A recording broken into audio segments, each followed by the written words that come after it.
Hello and welcome to this FPL Game Week 3 deal sheet video with me, Holly Shand.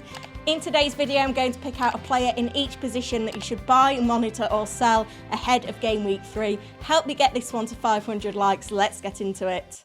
First on the buy list is Brentford's Rico Henry then. He's in around 5% of teams at the time of recording, but he's the 10th most transferred in player, 50,000 transfers in already for Game Week 3. And that's because he's got a clean sheet in the first 2 games and an assist. And at this price point, he looks to be the most attacking defender that we can get in the game right now. In terms of his output, he's second for big chances created among defenders with 2. He's also second for expected assists among defenders with 0.86. Brentford have got some great underlying numbers as well in terms of their clean sheet potential. They've conceded just 1 big chance on their goal in the opening 2 game weeks. Only Man City have got a better record than that. And you look at the next 2 fixtures, Crystal Palace at home and Bournemouth at home. I think Henry's only going to kick on from here. So if you've got a problem in your defence, then Henry's the go-to option. On the monitor list is Chelsea's Ben Chilwell. 200k transfers in for him already, the second most transferred in defender. Already seen 2 price rises up to 5.7 million. I wasn't very happy to see him substituted on the 60-minute mark for Chelsea though against West Ham. I know they were struggling in the game, they needed to change things up, get Caicedo on, but Chilwell to go off was a bit of a strange one, and I think we'll see a little bit of a change to Chelsea's system now that Caicedo's in the team. We could see Poch go to a flat back 4, obviously missing a number 10 with injuries to Nkunku, and it looks like Chukwuemeka is also injured as well, so be interesting to see how that impacts Chelsea going forward, who they try and sign in the window, who comes in to make this 11, whether it stays as a 3-5-2 or whether we see more of a 4-4-2 formation going forward.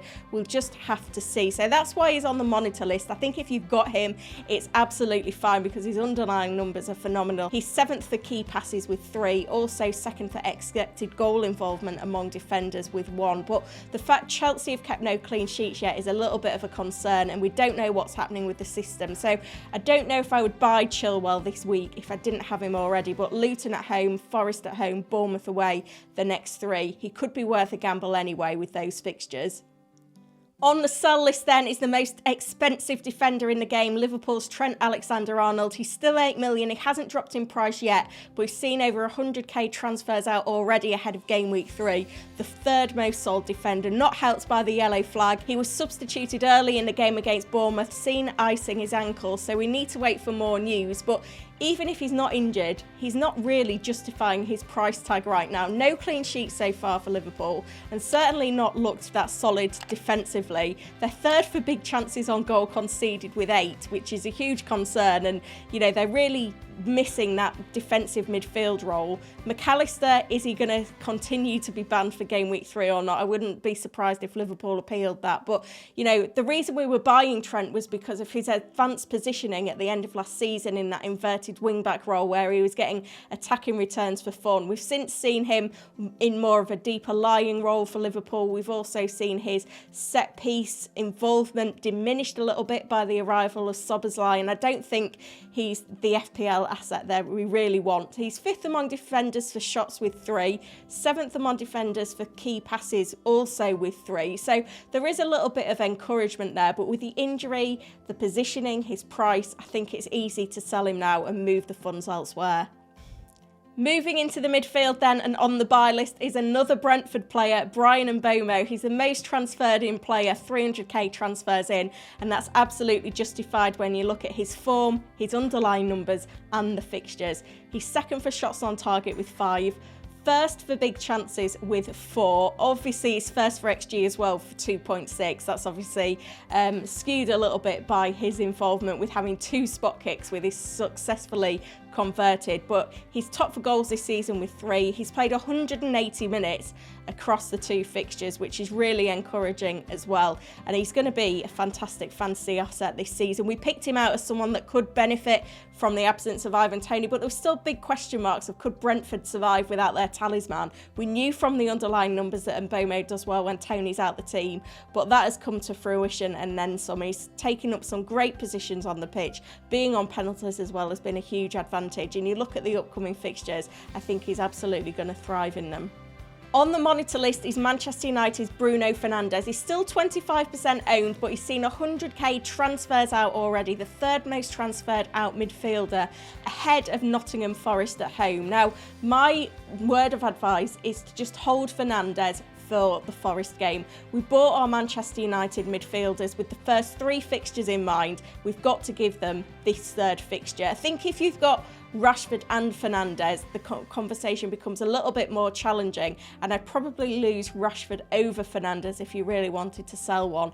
But Fernandes, he's an ever-present in this Manchester United side. He's on penalties as well. His underlying numbers have been fantastic. He's 7th for key passes with 7. He's 2nd for big chances created with 2. 3rd for expected assists with 1.05. All of these stats, by the way, are taken from the Opta Stats tool on Fantasy Football Hub, which you can get right now with 50% off using the link in the description below.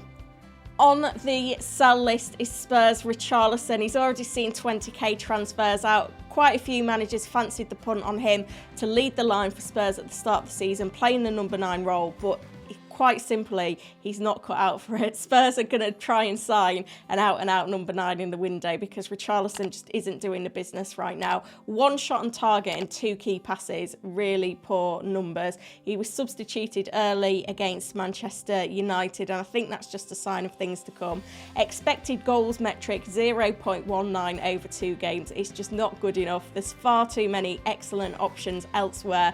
Those that started the season at 6.5 are on the rise. You need to be switching to one of those now before you lose money.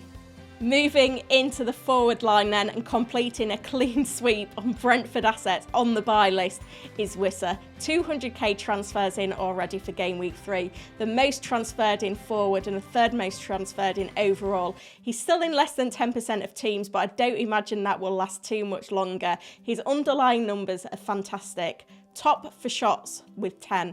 2nd for shots on target with 5, 7th for big chances with 2, and 5th for expected goal involvements with 1.7. The only thing that puts me off Wissa a little bit is that he's not as good an asset as Mbomo, and he tends to get substituted early in games around the 70-minute mark.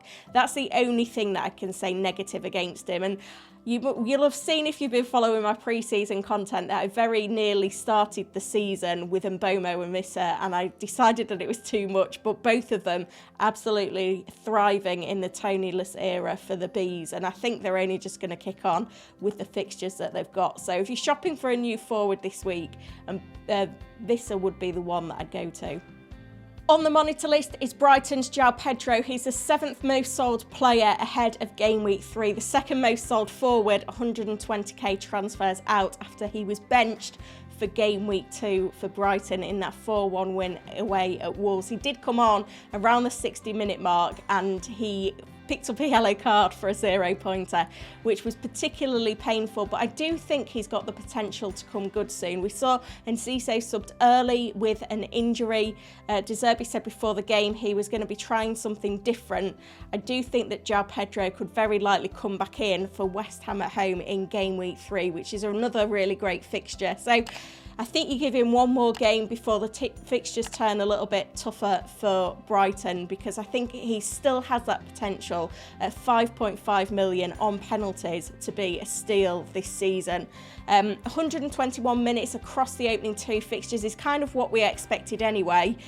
He's also 7th for big chances with 2 and 8th for expected goals with 1.15. So the underlying numbers are there. Obviously minutes was always going to be the risk, but I think he will win the minutes game in game week 3. So give him one more game before fixing the issue if you feel it is a problem.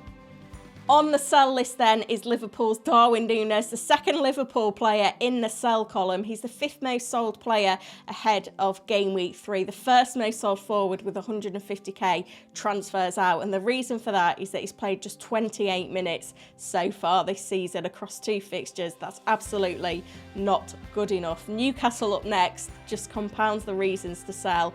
An expected goal metric of 0.02. 2 shots on goal, none on target or in the box. If you did take a punt on the Liverpool man, you had to keep him for the game against Bournemouth at home. I agree with that, but absolutely get rid of him from your FPL squads now. Now you can get all the stats in this video from Fantasy Football Hub using the link in the description to this video. That will get you 50% off and also take advantage of that win your mini league or your money back offer.